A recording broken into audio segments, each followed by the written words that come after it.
goes back to the source. If he's drawing animals, he looks at the giraffes and the lions, and he caricatures them, but he starts out drawing realistically, like on Bambi, the guys used to go down at the zoo and see how the animals acted. The one that kind of clicked into me was Jungle Book, and I think it was because it's not the strongest story they ever did, but the acting, I think, is at the very pinnacle of any film acting done in animation. There's acting performances left and right. Baloo feeling the heaviness of having to tell Mowgli that he has to take him back. The imperiousness of Shere Khan. And also the art in that scene, the way the tiger is coming in, lying down, the way he's drawn.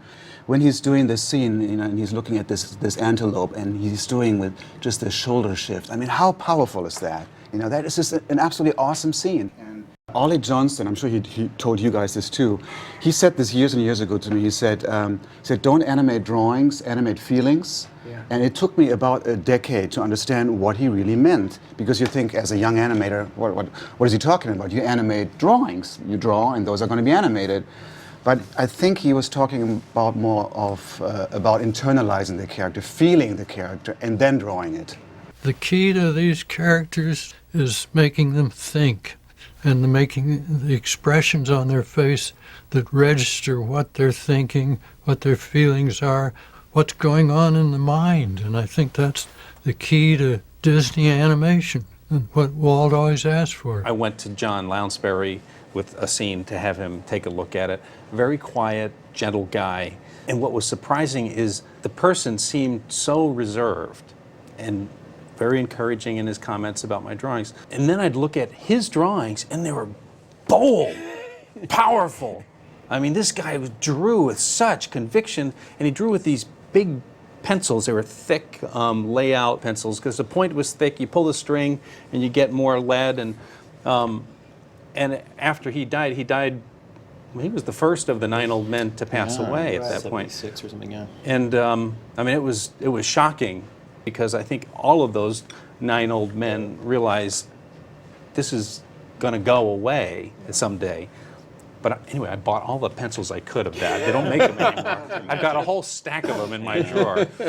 But John Lounsbury was a brilliant draftsman. He did, in Lady and the Tramp, he did Tony and Joe and brought these guys completely to life. And the dad and Peter Pan. And Cinderella, he worked on Lucifer and the Mice, I think, with Kimball. I think he was in that group, yeah. And so he did some great comedy stuff. I think he might have done the stuff with Lucifer, drinking the milk and stuff, I think. Les is trickier, because Les, I don't think, maybe around that any of us actually worked with Les. I know, Les's big scenes was in Snow White, where the Snow White is dancing with the dwarfs and they're stacked up on top of each other, and it's really an amazingly sort of complex scene that he did. He goes furthest back and did some of the Mickey Mouses early, that kind of laid pipe for personality animation that went into then Snow White, and so he was really an early kind of. I remember, I was in the Annie Awards ceremony with Les Clark's widow, and there was a picture of Walt up there with the drawing of Mickey or whatever, and she was like, Les did that drawing, you know. I think it was on my 6th birthday, the family got into the car and went to a drive-in movie.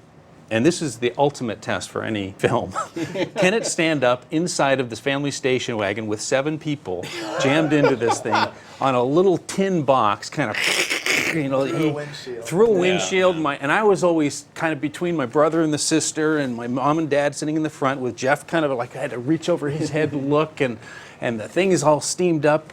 But when Cruella de Vil, because it was 101 Dalmatians, when she came on, if you were going to animate it, this little kid went, he's not in the car anymore, he's living completely frightened of this witch woman that came in. And you mentioned it, yeah, Cruella de Vil, yes, her Devil. name Devil. Yeah. I never realized that till today. Come on! I didn't. It was Cruella from the city, the cruel lady from the city. That's all I thought she was named after a Cadillac. Honestly, it wasn't until as an adult watching with in my 50s, watching with my little boy, I saw the license plate, D-E-V-I.